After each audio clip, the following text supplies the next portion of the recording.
All right, everybody. Welcome to Current Conversation. Sorry about the slight delay. We're having some technical issues. It's part of the Zoom life, but I think we're all used to that at this point.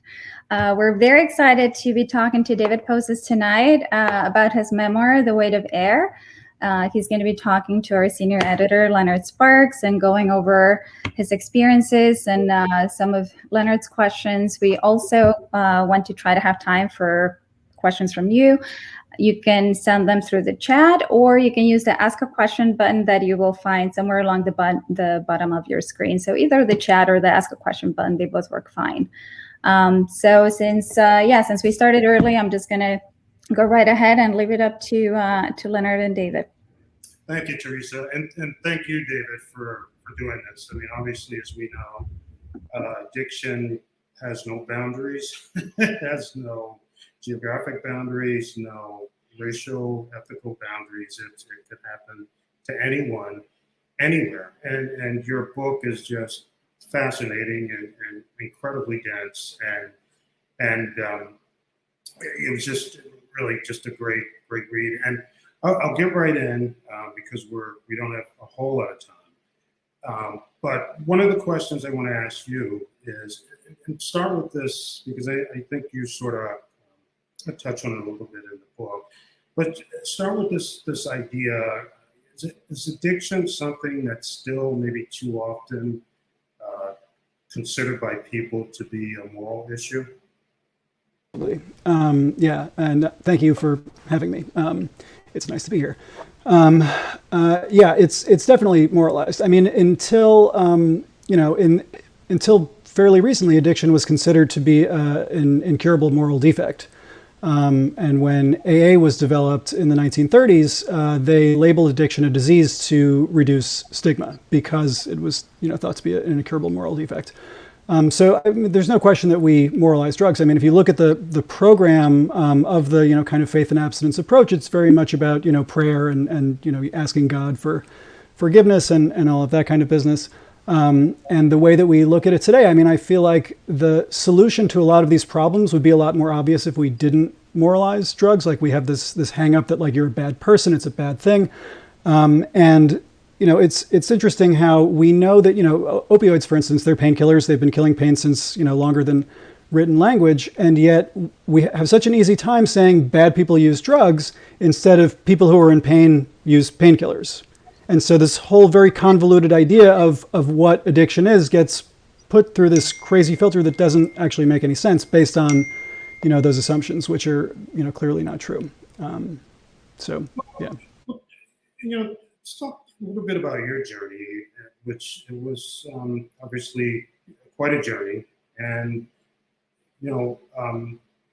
for you, is it safe to say it became life or death?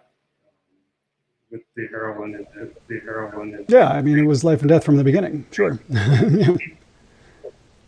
Yeah. I mean, I think the problem with illicit drugs is that you don't know what you're putting in your body. I mean, you buy a beer and it says on the label, this is whatever percent alcohol. You know that you can drink it. You're not going to die. During Prohibition in the 1930s, you might buy a beer and it was methanol and you had no way of knowing, and you're dead. So. Drugs are the same in terms of, potency is measured by volume. So the reason why we need safe consumption sites for illicit drugs where, anybody can just serve booze at a bar is because you don't know what you're putting in your body. I mean, forgetting about all the adulterants and, toxins and all like that kind of thing, like, anything that's legal and regulated, you know what you're getting. Like an 80 milligram OxyContin pill is going to be 80 milligrams of OxyContin. It's the same size as a 10 milligram pill, but I mean, it's not like the 80 is the hamburger size and something else. So the life and death danger starts from the moment you use any type of illicit substance that can kill you. Absolutely. And I started with heroin and that was that. No. Buprenorphine really seemed to be a turning point for you. One, tell me how much of a game changer was that medication for you, or has it been for you? And really just so then following up, just that stigma that's still attached to it. I mean, you mentioned there was one anecdote we were talking about going in a pharmacy to get a refill, and the pharmacist, in a way, almost sort of shaming you, I guess, somewhat. So, but go ahead. Yeah, I mean, buprenorphine, it was exactly what I needed. I mean, it saved my life. It got me away from the illicit drugs that were, eventually going to kill me. It has buprenorphine is one of two medications that reduces the risk of death, relapse, and overdose by like 79%, right?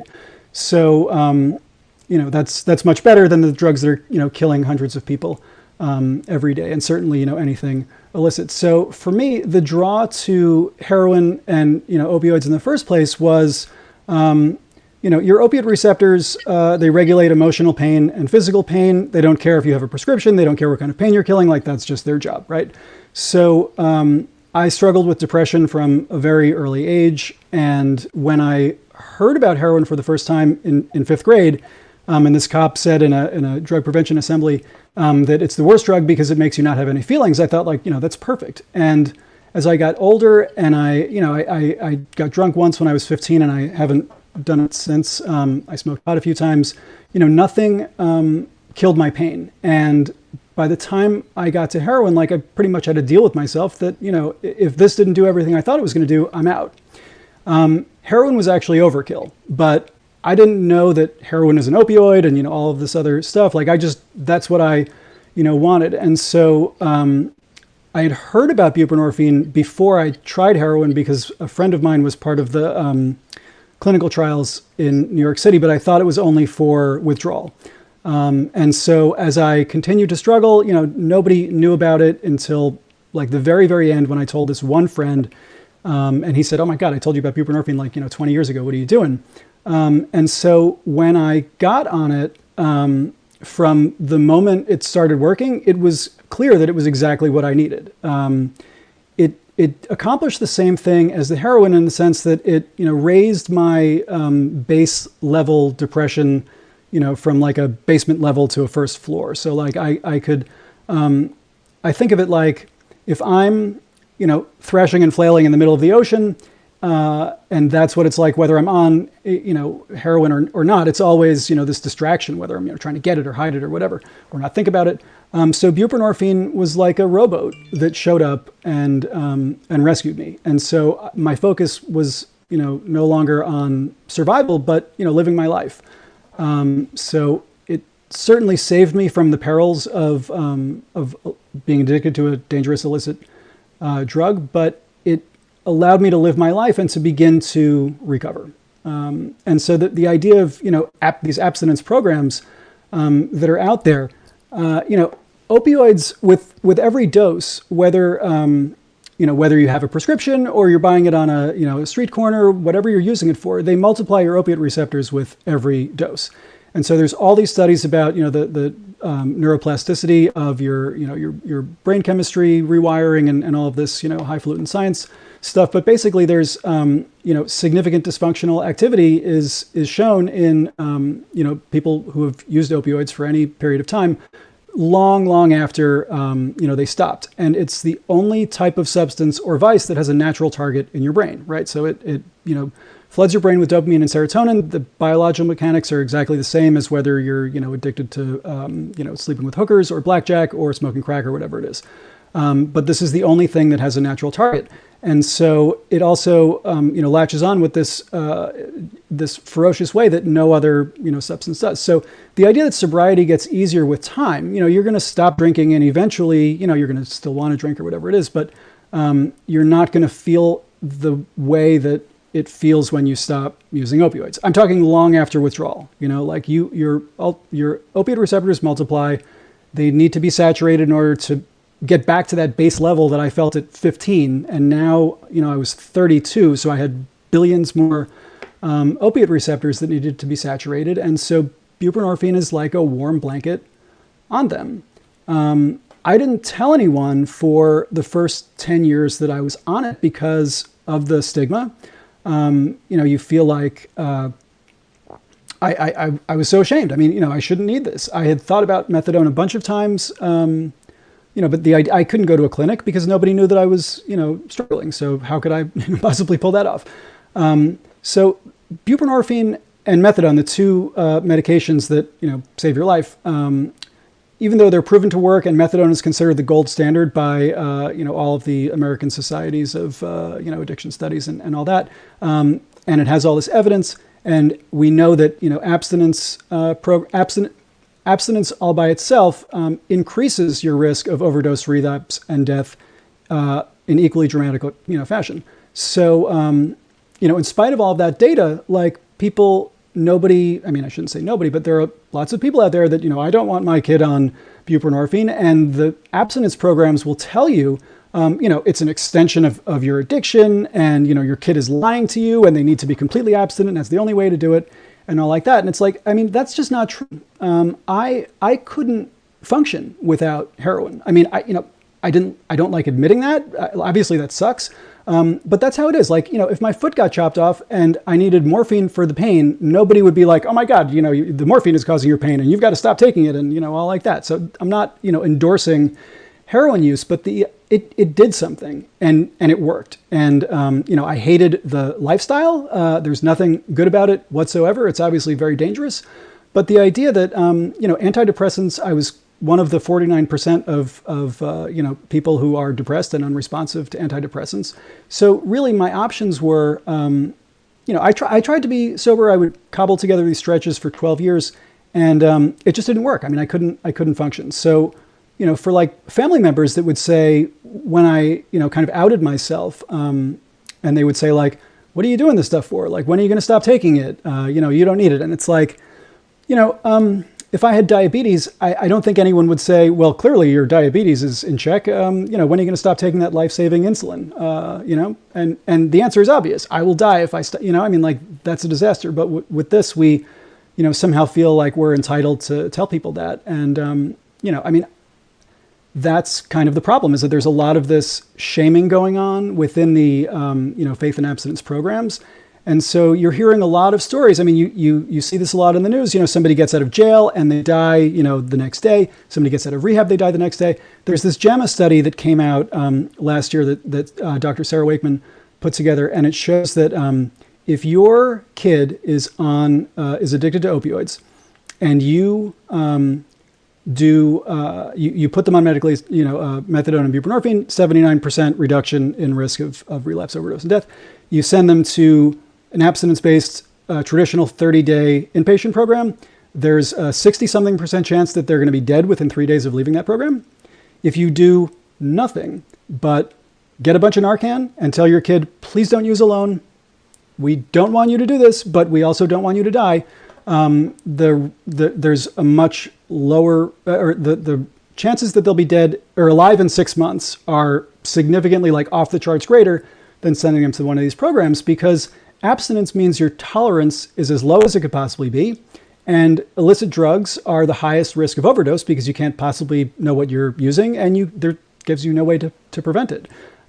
So it's maximum risk in that case. And knowing what we know about, sobriety doesn't get easier with time for everybody. And it's not a question of, like, those macho guys that are like, nobody was worse than me. I could, shoot 1,000 bags of dope and drink 1 billion beers. Like, it's not a question of how long you were doing it or how much or anything. It's like everybody's, body chemistry is different. And so if you feel like it's not working, sobriety, there's no shame in it. Like, I have bad eyesight without glasses.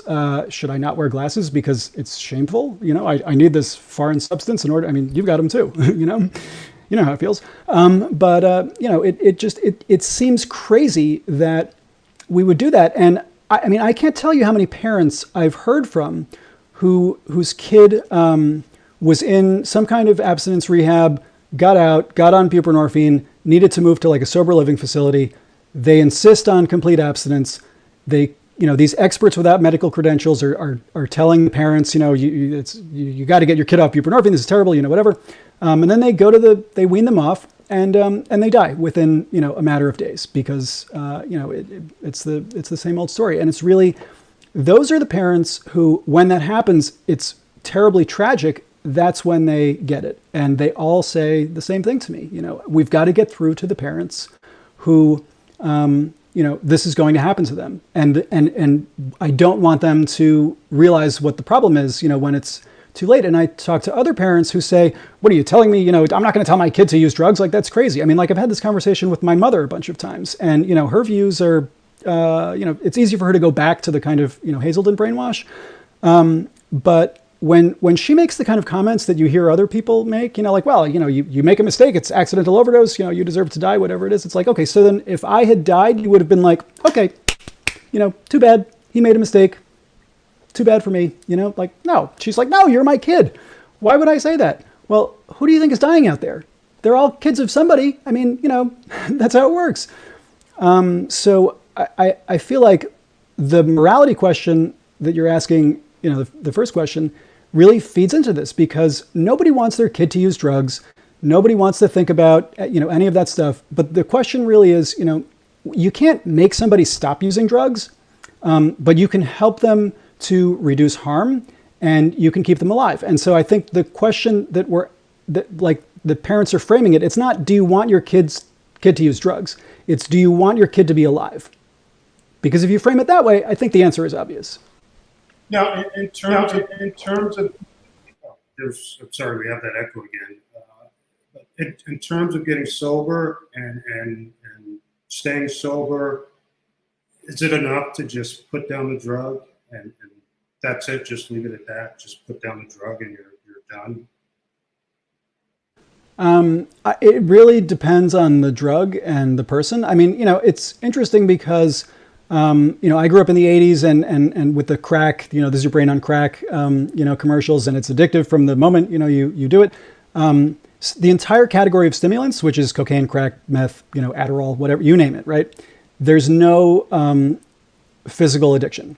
Like, there's no withdrawal, there's no physical withdrawal, nothing whatsoever, right? So if you are smoking crack every day for 100 years, and then you're like, you know what, I ran out of money for crack, or I'm done with this, whatever, your body is fine. You're going to be like, I miss smoking crack because I've been smoking all that crack for so long, but there's no withdrawal. So the idea of, can you put something down? I mean, alcohol, which, it's legal, so how could that possibly be bad? Alcohol, heroin withdrawal, opioid withdrawal is brutal. And there's many, many moments where I was, death would have been, welcome. But you can't actually die in opioid withdrawal. And, stimulants are not physically addictive. So that leaves the category of alcohol, which is infinitely more addictive than anything else, because it can actually literally kill you in withdrawal. And can shut down every organ in your body. I mean, it's the most dangerous substance on the planet. So, when in the beginning of COVID, when all the liquor stores were closing, there was all this drama in Pennsylvania. And there was a group of people who were saying, look, people who are addicted to alcohol are going to die. Like, you're killing them if you do this. And they're like, well, we don't want people to drink. Of course you don't want people to drink. Nobody does. It's, do you want them to live? So I think it depends on the person and the substance, I guess is the long answer to your question. Now, to segue from that, obviously, and to go back to what you were saying about harm reduction. So obviously we regulate alcohol, we regulate its content, we regulate, who can sell it and how many hours they can sell it. And we obviously also have these countries that have gone ahead and legalized opioids like heroin. And they have these, safe injection sites where people can do the drug. And there's, it's all about saving it's all about acknowledging the fact that, people aren't necessarily going to just turn it off. And that if they're not going to necessarily turn it off, we should at least try to keep them from dying in the process. I mean, is that something you think makes sense here? Just that approach, legalizing opioids like heroin and having these safe spaces where people can go and they can get clean needles and anything else they need. I'll tell you, the idea of all of those things being connected, it only exists because the drugs are illegal, right? On a bag of heroin, there's a, at most an archaic stamp that tells you absolutely nothing. There's no quality assurance number. There's no, this is the potency and purity of this particular batch of, heroin. There's nothing. That's what makes the danger, right? If you know what you're getting, like if you came over and I had 2 pint glasses and one of them was methanol and one of them was hard seltzer, and I was like, hey, pick one, but I didn't tell you which one it was, and you've got a 50% chance of dying, like you'd probably want to know what it was, and that's how you could prevent yourself from dying, right?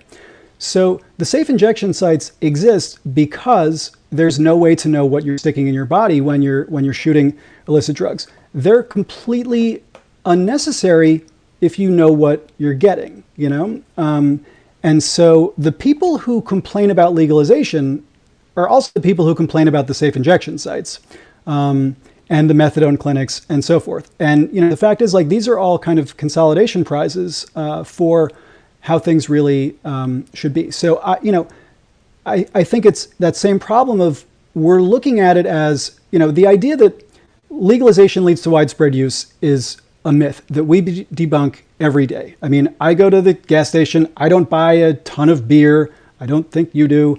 You have a conversation with somebody. Would more people use meth and heroin if it was legal? They're like, oh my God, it would be crazy. All right, well, name everybody you know who would use meth and heroin if it was legal. How psyched are you if meth and, nobody knows anybody who would use meth and heroin if they were legal, and yet everybody thinks everybody's going to be using it. Like, that's just crazy.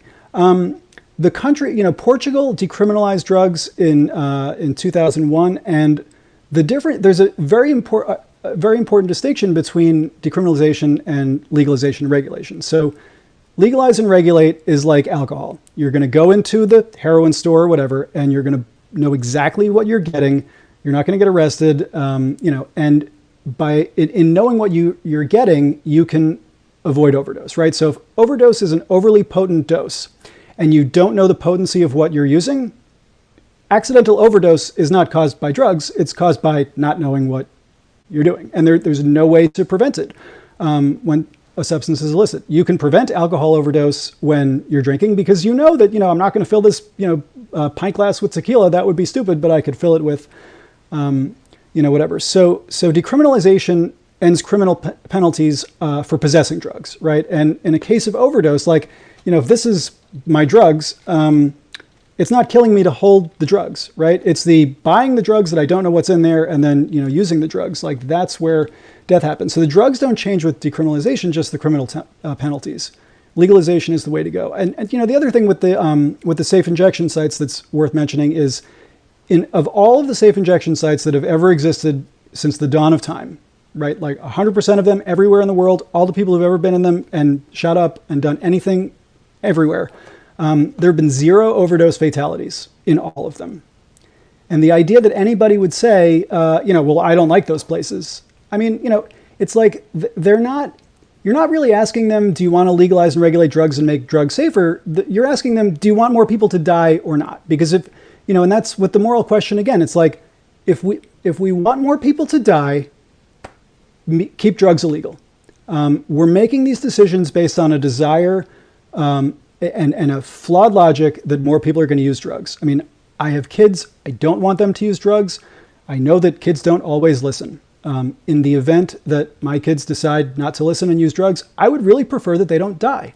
And if there's anyone out there who's using drugs, I'd prefer that they don't die also. And every argument against legalization and regulation is really an argument for death, because that's what it comes down to. If more people use, which has been debunked, but let's just say that more people are curious, whatever, wouldn't it be better if they're safer? Like, it's unfathomable to me that anybody could have a problem with this. I just don't, like, when anything is dangerous, we look for ways to make it safer. Like, you don't have a problem with gun locks, you don't have a problem with bike helmets, you don't have a problem with reducing harm under any circumstances, little plastic doodads you put in the electric sockets so your babies, that doesn't encourage babies to electrocute themselves in the socket. It keeps them safe. It reduces harm. And that's how we have to, like, that. It's that simple.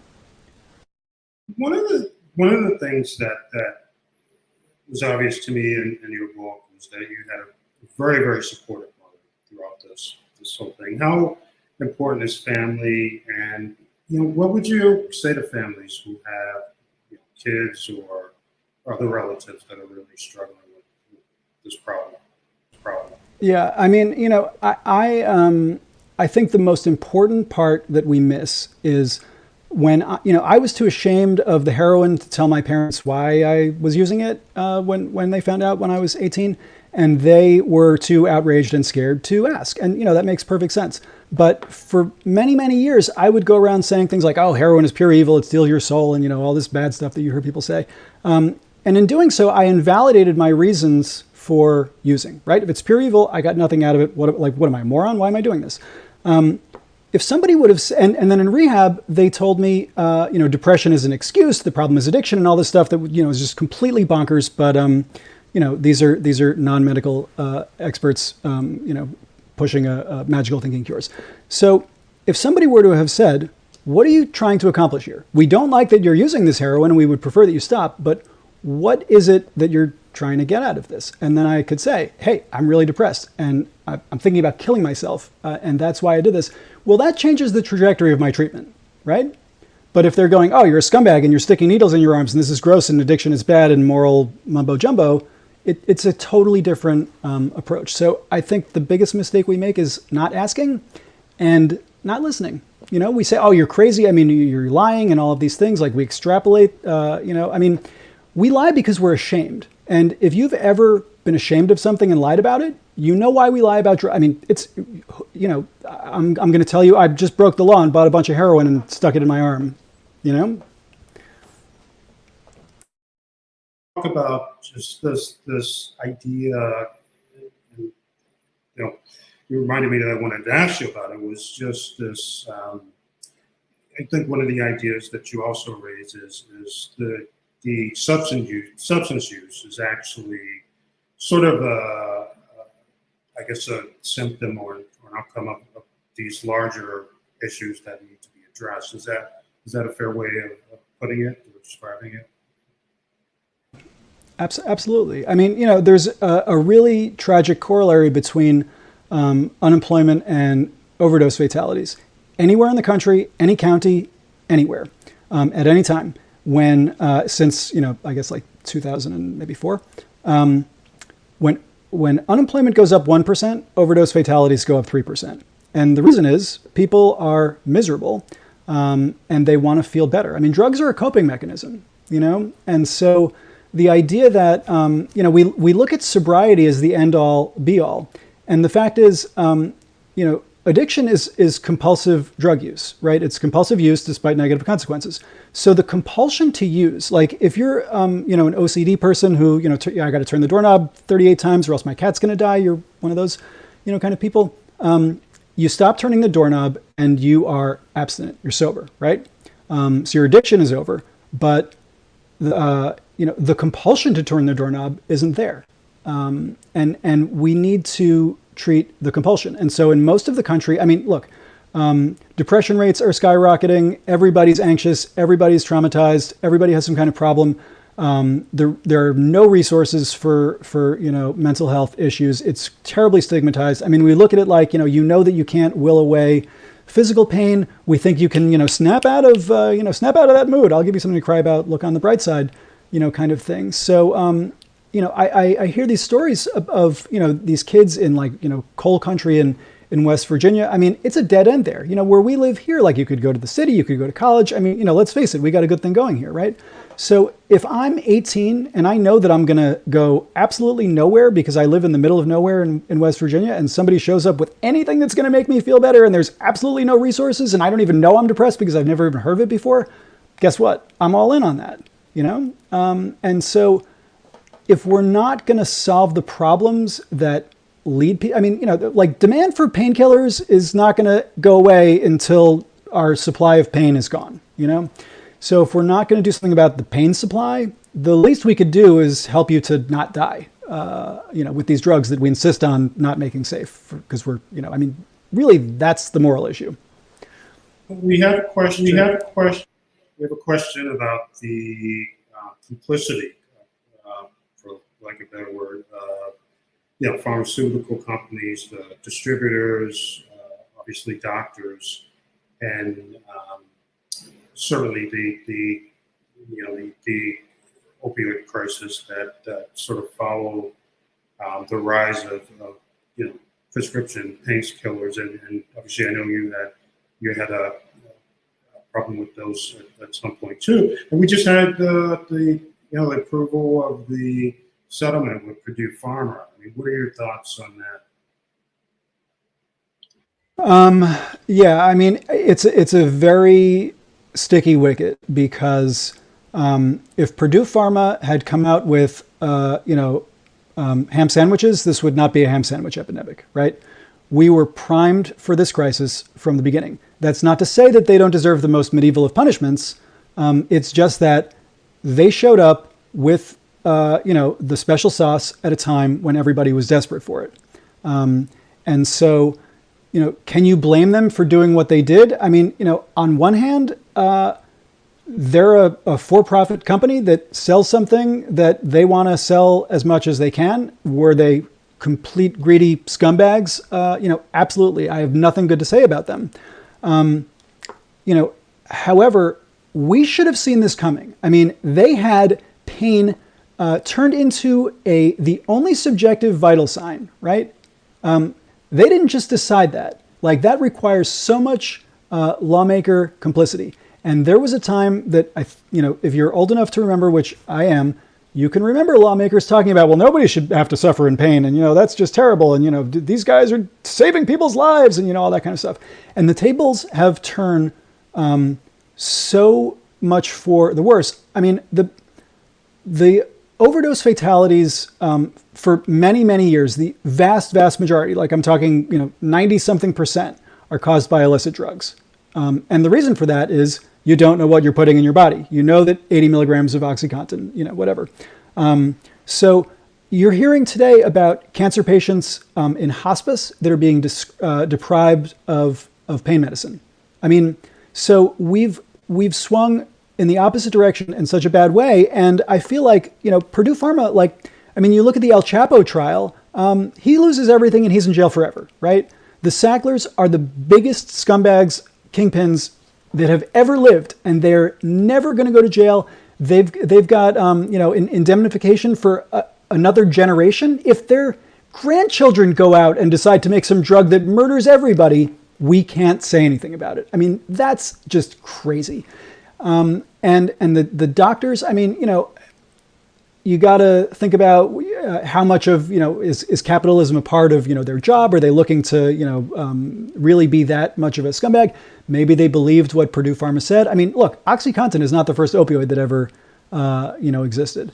And I think part of the problem with this is that it really, there's a lot of, there's this op-ed in the Washington Post a couple of years ago that said, I'm not a junkie, give me my pain pills.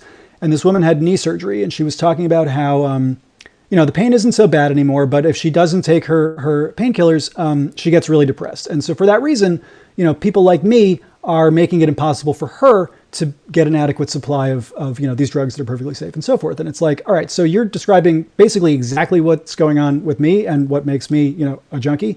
And so it makes it very easy to put the onus on Purdue Pharma, which they certainly deserve, blame for all kinds of things, but really not that. And it kind of allows people to not look at why they're using these pain.